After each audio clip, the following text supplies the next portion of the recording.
Hello everyone, কেমন আছেন সবাই? সবাইকে স্বাগত জানাচ্ছি মিতুস কিচেনে। আর আজকে আমি নিয়ে এসেছি ব্রেড দিয়ে দারুণ একটা নাস্তার রেসিপি। এই নাস্তাটা কিন্তু বাচ্চাদের টিফিনেও দিয়ে দিতে পারেন, আবার সকাল অথবা বিকেলের নাস্তা হিসেবেও বানাতে পারেন। আশা করছি আজকের এই রেসিপিটি সবার কাছে ভালো লাগবে। সব থেকে সহজ পদ্ধতিতে দেখানোর চেষ্টা করেছি, সো ভিডিওটা স্কিপ না করে দেখতে থাকুন। প্রথমেই আমি ব্রেডগুলোকে কেটে নিব। চারদিকের যে অংশটা আছে সেই অংশটা কিন্তু আমি কেটে বাদ দিয়ে দিচ্ছি।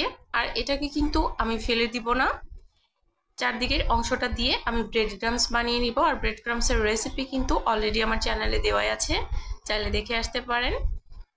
আর এই তো মধ্যে থেকে আমি কাট করে দিচ্ছি। এখানে কিন্তু আমি 2 পিস ব্রেড নিয়েছিলাম, এখান থেকে আমার 4 পিস করে হয়েছে। আর এই তো আমি কিন্তু এখানে অনেকগুলো কেটে নিয়েছি। এখন নাস্তাটা বানিয়ে নেওয়ার পালা। প্রথমে একটা বোলে আমি ডিম ফেটিয়ে নিচ্ছি। আমি এখানে 2টা ডিম ফেটিয়ে নিলাম।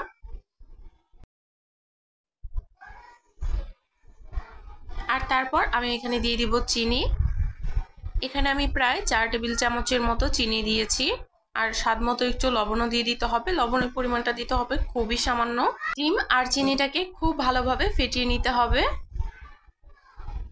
এই তো খুব ভালোভাবে আমি এটাকে ফেটিয়ে নিলাম। এখন কিন্তু প্রায় অন্যরকম একটা কালার চলে এসেছে। যাই হোক, এখানে কিন্তু এখন আমি দিয়ে দিব ব্রেড। আমি এখানে 2টা করে দিচ্ছি, একসাথে 2টা করে দিয়ে ঠিক এইভাবে চুবিয়ে কিন্তু আমি তেলের মধ্যে দিয়ে দিব। একটা প্যানে আমি কিছুটা তেল গরম করে নিচ্ছি।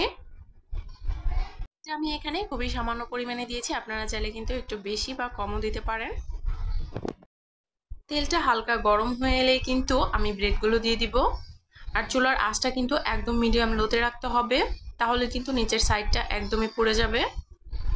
আমি এখানে এক এক করে সবগুলো দিয়ে দিচ্ছি। তেলটা কিন্তু খুব বেশি গরম হয়নি।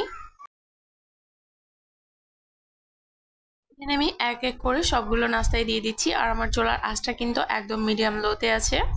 আর হ্যাঁ, এখানে কিন্তু ডিমের সাথে আপনারা চাইলে দুধটাও দিয়ে দিতে পারেন, এতে করেও কিন্তু খেতে ভীষণই ভালো লাগবে। সবগুলো ব্রেড দেওয়া হয়ে গেলে আমি কিন্তু একটা ঢাকনা দিয়ে ঢেকে দিব। এতে করে কিন্তু নিচের সাইডটা পুড়ে যাবে না, আর ভেতরটাও খুব ভালোভাবে সিদ্ধ হয়ে যাবে। তেলের পরিমাণটাও কিন্তু কম লাগবে। আমি কিন্তু অল্প তেলেই দেখানোর চেষ্টা করেছি, আশা করছি সবার কাছে ভালো লাগবে। এই তো 5 মিনিট পর কিন্তু এটাকে আমি উল্টে দিচ্ছি। চুলার আঁচটা যেহেতু একদম মিডিয়াম লোতে ছিল, সে কারণে কিন্তু পুড়ে যায়নি, সুন্দর একটা কালার এসেছে।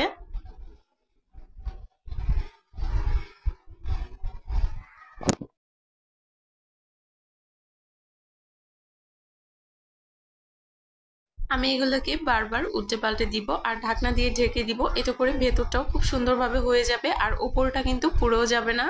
আর চুলার আঁচটা যদি বেশি দেওয়া থাকে তাহলে কিন্তু উপর থেকে পুড়ে যায় বা বেশি তেল দিতে হয়। এই তো বারবার করে কিন্তু আমি উল্টে দিচ্ছি। যখন একটা সুন্দর কালার চলে আসবে তখন কিন্তু এগুলোকে তুলে ফেলতে হবে। আমার কিন্তু একটা সাইড পুরোপুরি হয়ে গেছে, আরও একটা সাইড আমি হালকাভাবে ভেজে তারপর কিন্তু এগুলোকে তুলে ফেলবো। আসলে এই ব্রেডের এই রেসিপিটা কিন্তু খুবই সহজ, আর বাচ্চারা খেতে কিন্তু এটা ভীষণই পছন্দ করবে। যাই হোক, আমার ভাজাটা কিন্তু কমপ্লিট। আমি এখন এগুলোকে তুলে নিচ্ছি। এই ব্রেডগুলোকে এভাবে খেতেও কিন্তু দারুণ লাগে, কিন্তু আমি আরও একটু ডিজাইন করার জন্য এখানে আমি দিয়ে দিব আইসিং সুগার। একটা প্লেটে আমি নিয়ে নিচ্ছি আইসিং সুগার, চিনিটাকে গুঁড়ো করে নিয়েছি। আপনারা যদি চান এখানে কিন্তু আইসিং সুগারের পরিবর্তে গুঁড়ো দুধটাও দিতে পারেন, সেই ক্ষেত্রেও কিন্তু খেতে ভীষণই ভালো লাগবে। এই তো আইসিং সুগারের ওপরে আমি একটা একটা করে দিয়ে ঠিক এইভাবে কোট করে নিব। এতে করে কিন্তু খেতে ভীষণই ভালো লাগে। আশা করছি আজকের এই ভিডিওটি আপনাদের কাছে ভালো লেগেছে। ভিডিওটি ভালো লাগলে একটা শেয়ার দিয়ে দিবেন। আর যারা যারা এখনো আমার চ্যানেলটি সাবস্ক্রাইব করেননি অবশ্যই করে দিবেন, আর যারা যারা করেছেন তাদেরকে অসংখ্য ধন্যবাদ। এই তো আমি সবগুলো নাস্তায় বানিয়ে নিচ্ছি। উপরে এই আইসিং সুগারটা দেওয়ার কারণে কিন্তু খেতে ভীষণই ভালো লাগে। আপনারা চাইলে এখানে আইসিং সুগার, গুঁড়ো দুধ একসাথে মিক্সড করে দিয়ে দিতে পারেন, সেক্ষেত্রেও কিন্তু ভীষণই ভালো লাগবে। আশা করছি ভিডিওটি সবার কাছে ভালো লেগেছে। ভিডিওটি ভালো লাগলে অবশ্যই একটা লাইক দিয়ে দিবেন, আর ফ্যামিলি অ্যান্ড ফ্রেন্ডদের সাথে শেয়ার করে দিবেন। কারো কোনো প্রশ্ন থাকলে অবশ্যই কমেন্ট করে জানাবেন, আমি কিন্তু সবার কমেন্টেরই রিপ্লাই দিই। এই তো আমার নাস্তাটা কিন্তু এখন একেবারে রেডি। সবথেকে সহজে ঝটপট একটা নাস্তা। আশা করছি সবার কাছে ভালো লেগেছে। সবাই ভালো থাকবেন, আবার দেখা হবে নতুন কোনো ভিডিওতে।